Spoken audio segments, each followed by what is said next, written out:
সকাল সকাল মনো ব্রাশ হাতে নিয়ে দেখো হাঁটতে বেরিয়েছে, আর সঙ্গে আমার মা যাচ্ছে ওই যে বালতি হাতে নিয়ে।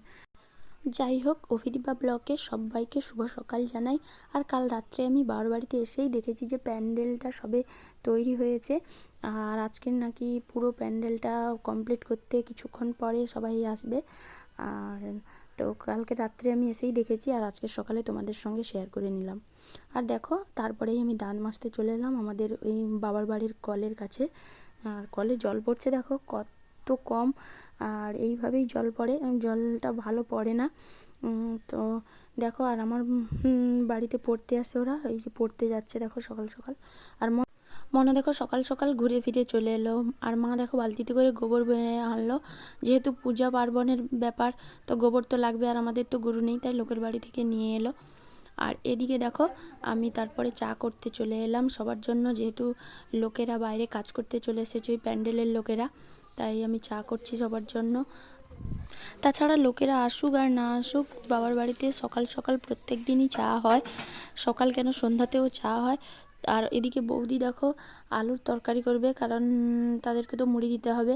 আর দিদা দেখো এখানে বসে আছে, দিদা আগে থেকে চলে এসছে যেহেতু আমাদের পুজো, তাই। আর দাদা এখানে দেখো বাচ্চাদেরকে পড়াচ্ছে, কতজন পড়তে এসছে দেখো, সবাই পড়াচ্ছে দাদা।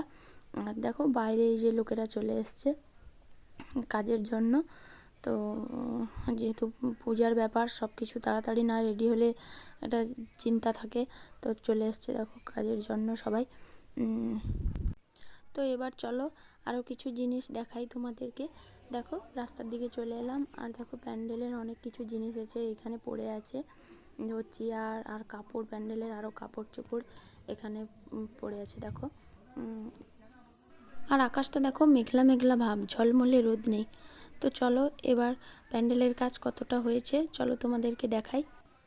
দেখো কাপড় টাঙানো সবে শুরু হয়েছে, আর বাচ্চারা দেখো এত দুষ্টামি করছে না ওরা, আমার দাদার ছেলে আর পাশের বাড়ির বাচ্চারা এসছে। আর এদিকে বাবা দেখো ওইখানে মহাপ্রভুর ভোগ রান্না হবে, তাই ওই জায়গাটা ঠিকঠাক করছে, যেহেতু মাঠ তাই ঠিকঠাক না করলে তো হবে না, তাই বাবা ঠিক করছে। আর বাচ্চারা এদিকে খুব জ্বালাতন করছে, আর প্যান্ডেলের লোকগুলো ওদেরকে বকাবকি করছে। আর এদিকে দেখো মাঠে বাচ্চাগুলো, আমাদের সেই মাঠের একটা পুকুর আছে, তো তাতে ঘাট বাঁধার জন্য ওই পাথর বয়ে নিয়ে যাচ্ছে। আর দেখো পাথর বইতে গিয়ে দেখো কি করছে, গড়াগড়ি খাচ্ছে মাঠে। তো বাচ্চা যেখানে থাকবে এরকমই তো হবে, ওদের তো আর চুপচাপ থাকার অভ্যাস নেই, বড় লোক না যে চুপ করে থাকবে। তো চলো। আর দেখো ভাই আর সুমন এক্ষুনি এলো, এসেই ওরা পেয়ারা গাছে উঠে গেছে, যদিও আমি ওদেরকে বলেছি পেয়ারা পাড়ার জন্য, যে আর একটা বড় পেয়ারা বাদর খেয়ে নিয়েছে, তাই আমি ওদেরকে আসতেই বললাম যে পেয়ারাটা পেড়ে দিত, তাই ওরা এসছে। আর ওদেরকে খেতে বলছিলাম, ওরা বলছে না আমরা খেয়ে এসছি তাই খাবো না। আর মনও দেখো গাছে উঠবে বলে কেমন করছে, গাছে উঠতে পারছে না, ও বারবার গাছে ওঠার জন্য বায়না ধরছে। যাই হোক, তোমাদের সঙ্গে বেশি কিছু ভিডিও শেয়ার করতে পারবো না এখন, কারণ জানো তো বাড়িতে কোনো অনুষ্ঠান থাকলেই খুব ব্যস্ত থাকতে হয়, সবাইকে কাজ করতে হয় একসঙ্গে মিলে, তাই তোমাদের সঙ্গে তেমন কিছু শেয়ার করতে পারলাম না।